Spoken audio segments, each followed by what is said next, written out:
The Unstuff America podcast is hosted by the most organized man in America, Andrew Mellen. Listen in for Andrew's take on America's clutter crisis. From guns to gold, he dives deep into America's self-destructive obsession with possession and how that impacts the American dream. Get real-life tools and strategies to take responsibility, set yourself free, and live your values every day. And now, Andrew Mellen. Hello, and welcome to Unstuff America. I'm your host, Andrew Mellen. The third leg of the organizational triangle is something in, something out. This is the tool we use to stay organized. Now, you may not yet be organized, so staying organized might seem beyond your reach at this moment. Don't worry about it. Forewarned is forearmed. So I want you to have the information you need so you can use it when it's applicable. Not to mention, you can still use this leg in your daily life to avoid creating new clutter for yourself. By being thoughtful anytime you bring something new into your life, you will reduce any future organizing you need to do. There's a mindset shift you need to adopt to be successful, and that is acknowledging that you are the proper steward of everything that surrounds you. Hopefully, if you have children or companion animals, or even houseplants, you're already in touch with this. You've assumed responsibility for these living creatures and to the best of your ability are paying attention to how your behavior and your choices impact their well-being.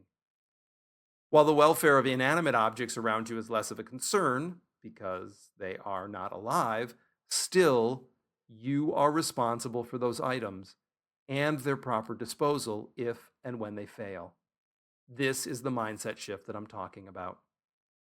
We stop thinking of things as disposable, and because we know that language is powerful, we stop talking about throwing things in the garbage. Because garbage is literally the place of last resort for anything that we're finished with. First, we make sure that anything that is no longer useful or valuable to us finds a new home where it does still have value or utility to someone else. Or if that's not the case, then it needs to be properly recycled and not destined to either pollute the ocean or end up on a barge floating to China. With that in mind, suddenly the new gewgaw that you see in a store or online should give you pause before you reactively or unconsciously push a button or pull out your credit card. If you ask yourself first, why do I want this? Why do I need this? Where will it live? What will it do? Is it replacing something? Is it absolutely necessary? Could I wait 30 days before purchasing this to confirm that I actually need it? Bringing that attention to every acquisition will certainly slow, if not stop, unnecessary consumption and start to break that pattern for you. It's tremendously powerful and surprisingly difficult to do, at least in the beginning. It's why rules that say don't buy anything for 30 days sound great on paper and kick your ass in real life. Because you probably think, oh, I'm self-contained. What do I really need to buy besides food and possibly gas for my car? Even though sometimes the days seem to fly right past us, it's amazing how time seems to stand still when you're pushing a full cart towards the checkout counter at Target. So don't discount the significance of the third leg of the triangle, something in, something out. Once you've gotten organized, this one tool will keep you that way for the rest of your life. And as I said, it's pretty straightforward. Literally, when something comes in, something must leave. There are a few exceptions to this rule, like formal wear for a very specific event, or a new tool to meet a new challenge in your life, like a yoga mat if you take up yoga. Those exceptions, however, are not get out of jail free cards that then give you impunity to run around buying stuff. Let's be absolutely clear about this. You may be quite exceptional in any number of ways in your personal life. When it comes to stuff, chances are you are the rule, not the exception. So if you're prone to looking for ways to get out of things, if your cleverness is often used to undermine your success rather than further your success, please pay attention. Something in, something out is the tool that you're going to use to break that pattern. Something in, something out also has a macro application, and that's where we use this rule to set ourselves free from oppressive legislation and lawmakers who would rather use their power for their own interests rather than furthering the common good. We'll climb into this idea of the common good in a future episode, but for now, let's stay focused on what it takes for us to get out to the voting booths to make sure that people who are not representing our interests are not reelected. This is another mindset shift. It's easy to feel overwhelmed at the prospect of participating in electoral politics. It's easy to feel demoralized when we look at decisions like Citizens United and think, good grief. Clearly, corporations are not people. How the fuck did their language become protected and I don't have health insurance?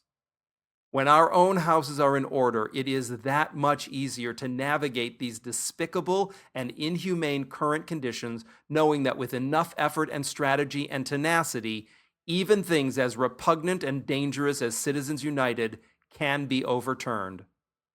But as I've said before, if you can't find your keys, if you can't find your cell phone, if you're too busy running around spending money you don't need to and wasting time you don't have enough of, then nothing is going to change in your favor. Things will definitely change. They'll just get worse. Leaving the fox in the hen house is never a good idea. In a future episode, we'll also talk about comfort and why our misdirected concerns with our own comfort have led to so many of the ills we're currently facing. For now, let's make sure we have no physical obstacles between us and civic participation. And the best way to do that is to get and stay organized, to simplify your life so that you can easily manage your life and then use your free time to advocate for yourself and those who are further behind you in this process. No one gets left behind. That is a guiding principle. It's one thing for the sick and weak to wander off into the woods to die because they choose to. It's another thing entirely for us to leave them behind because it's too inconvenient to carry them with us. Don't think for a minute that that form of laziness and self-indulgence will not be exploited by people who wish to take advantage of you. Living your values means living your values every day, even when it's inconvenient, even when it's uncomfortable, even when it hurts. I enjoy pleasure as much as the next person, and God knows I don't think life was intended to be miserable or mean. But so many of us enjoy a degree of comfort and privilege that was unheard of even 50 or 100 years ago. Remember, freedom isn't free. So as you work to get organized at home and at the office, keep in mind that every new thing you bring into your life has the potential ability to slow your progress and undermine your success.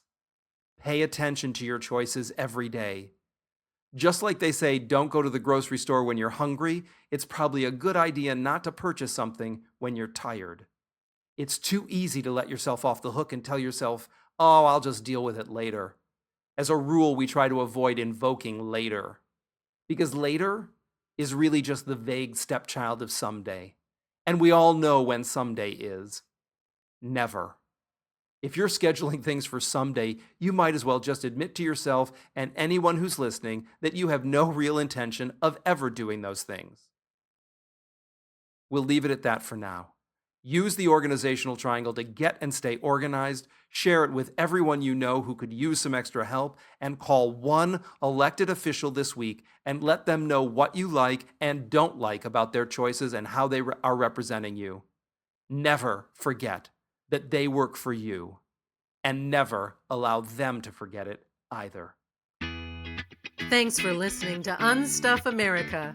If you like the podcast, the best compliment you can give us is to share it with a friend and subscribe, rate, and review at iTunes.